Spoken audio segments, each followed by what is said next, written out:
Cuando pensamos en cómo nace un país, nos suelen venir a la cabeza revoluciones, declaraciones de independencia, ese tipo de cosas. Pero la historia de la República Federal Alemana, de la RFA, es otra cosa. No fue un nacimiento, fue más bien un proyecto de ingeniería. Hoy vamos a ver los planos de cómo se construyó una democracia desde los cimientos, sobre las ruinas de una dictadura y además no como una nación permanente, sino como una estructura provisional diseñada para aguantar. Para que nos hagamos una idea, la situación es Alemania año 1945. La destrucción no era solo física, que también, con ciudades enteras hechas escombros, era política y moral. Y sobre ese solar, sobre esa devastación, se iba a levantar un experimento democrático como nunca se había visto. Un encargo de construcción sí, pero con los requisitos más complejos que uno se puede imaginar. Y aquí está el gran rompecabezas, el dilema que tuvieron que resolver sus arquitectos. No se trataba solo de escribir leyes, sino de encontrar la salida a una paradoja tremenda. ¿Cómo creas algo estable, democrático, con futuro, sin hacer permanente una división que en el fondo nadie quería? Esta pregunta lo es todo. Bien, para entender la respuesta primero tenemos que ver de dónde vino la orden. Porque la idea de construir esta nueva Alemania occidental no salió del pueblo alemán, no. Fue una directiva que vino de fuera, una necesidad geopolítica que nació de las cenizas de la Segunda Guerra Mundial y a la vez de las primeras llamas de la Guerra Fría. Después de la rendición incondicional, Alemania estaba en una especie de limbo legal nunca visto. Todo su aparato estatal y militar había sido desmantelado. Como entidad, digamos que existía en el derecho internacional, era rechtsfähig, o sea, capaz de tener derechos, pero estaba totalmente paralizada, nicht geschäftsfähig, incapaz de actuar. La soberanía del pueblo alemán estaba en la práctica en manos de las potencias aliadas. Y de repente, el tablero de juego mundial cambia. El antiguo enemigo se convierte en una pieza clave, en un baluarte. Con el telón de acero cayendo sobre Europa, los aliados occidentales se dan cuenta de que necesitan una Alemania occidental fuerte, estable y democrática para frenar a la Unión Soviética. El vacío de poder en Alemania era un peligro, y la amenaza soviética exigía una solución. Y rápido. Esta necesidad se convirtió en una orden en toda regla. En la Conferencia de Londres, los aliados occidentales les entregan a los ministros presidentes de los estados alemanes occidentales los famosos documentos de Frankfurt. Y las instrucciones eran clarísimas. Convoquen una asamblea constituyente y funden un estado. Vamos, que no era una sugerencia, era un mandato geopolítico.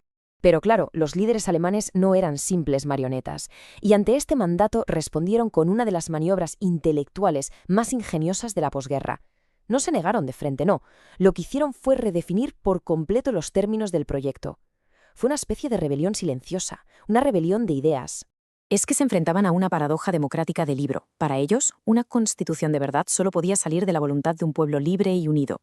Así que crear una constitución para media Alemania ocupada y dividida, para ellos era una mentira constitucional. Era como ponerle un sello legal a la separación del Este. Pero claro, si se negaban a la orden aliada, se arriesgaban al caos absoluto y a perder cualquier opción de autogobierno. Vaya papeleta. Así que, en la conferencia de Rittersturz, se sacaron de la manga un contraproyecto sencillamente genial. Fijaos en la tabla. Donde los aliados pedían un Estado occidental, ellos propusieron un fragmento de Estado provisional. En lugar de asamblea constituyente, un consejo parlamentario y, lo más importante, en vez de una constitución, redactarían una ley fundamental, un Grundgesetz, y su legitimación no vendría del pueblo, de un voto popular, sino de la ratificación de los parlamentos de cada Estado. La clave de todo esto la resumió perfectamente el jurista Carlos Schmitt. Al no usar el lenguaje de un Estado permanente, cumplían la orden de crear una administración que funcionara, pero se negaban a aceptar la etiqueta de un poder soberano mientras el país siguiera partido por la mitad y ocupado. Estaban organizando, como él dijo, un fragmento de Estado, una entidad que nacía con fecha de caducidad. Y ahora vamos a ver el diseño de esa estructura, porque la ley fundamental no es un simple documento legal, es una auténtica obra de ingeniería defensiva. Sus arquitectos, los padres y madres de la ley fundamental, aprendieron de los errores que llevaron al colapso de la República de Weimar para construir muros de contención directamente en los cimientos del nuevo edificio. El primer muro de contención fue lo que podríamos llamar la columna vertebral administrativa. Para que no se volviera a concentrar todo el poder en una sola persona, como pasó con Hitler, diseñaron un sistema federal muy robusto. El poder no salía solo del centro, sino que se repartía entre los estados, los Länder. Se creaba así un equilibrio, una descentralización que funcionaría como un cortafuegos contra cualquier intento de dictadura. Pero a la innovación más bestia fue el escudo de la libertad. Aquí le dieron la vuelta a la tortilla por completo en la relación entre el Estado y la gente. En Weimar, el Estado te daba derechos. En el modelo de Bonn, la dignidad humana y los derechos fundamentales están por encima y obligan al Estado. O sea, ya no es el Estado el que pone límites al ciudadano, son los derechos fundamentales los que le ponen límites al Estado. Una auténtica democracia blindada. Y para proteger ese núcleo, crearon el mecanismo de seguridad definitivo, el artículo 79, párrafo 3, más conocido como la cláusula de eternidad. Esta cláusula blinda los principios básicos, la dignidad humana, la democracia, el Estado de Derecho, la estructura federal, para que no se puedan cambiar, nunca, ni siquiera con una mayoría del 100% en el Parlamento. Es el propio Estado defendiéndose de que alguien intente eliminarlo. Podríamos pensar que todo este diseño tan complejo fue cosa solo de un pequeño grupo de políticos y juristas en un despacho, pero la historia de un artículo en concreto nos demuestra que hubo una fuerza que empujó, y mucho, desde abajo. Hablamos del artículo 3. Los hombres y las mujeres tendrán los mismos derechos. Esta frase, que hoy nos parece de cajón, al principio fue rechazada por el Consejo Parlamentario. Y fue una de las 4 madres de la Ley Fundamental, Elizabeth Selbert, la que, como si fuera una predicadora, se echó a la calle a movilizar asociaciones de mujeres y sindicatos.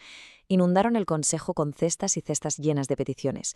La presión fue tan enorme que al final la cláusula se aprobó por unanimidad. Y así, en mayo de 1949, este documento tan increíble entró en vigor.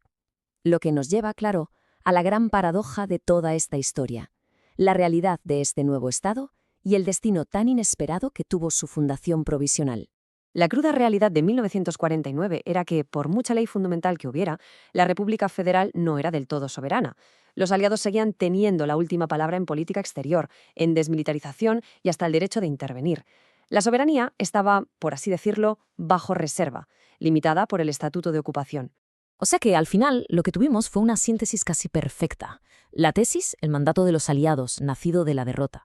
La antítesis, el desafío intelectual alemán, su precisión jurídica y la presión de la gente. Y la síntesis, el resultado, fue un fragmento de Estado, un provisorium, tan radicalmente libre y tan bien blindado que acabó sobreviviendo a sus propios creadores y captores. Y aquí está la ironía final, la más potente de todas. Esta estructura, que fue diseñada a propósito para ser temporal, para ser solo un escudo para una nación rota, resultó ser tan robusta, tan bien diseñada, que sobrevivió a toda la Guerra Fría, a la caída del telón de acero, y en 1990 se convirtió en la constitución permanente y celebrada de una Alemania por fin reunificada.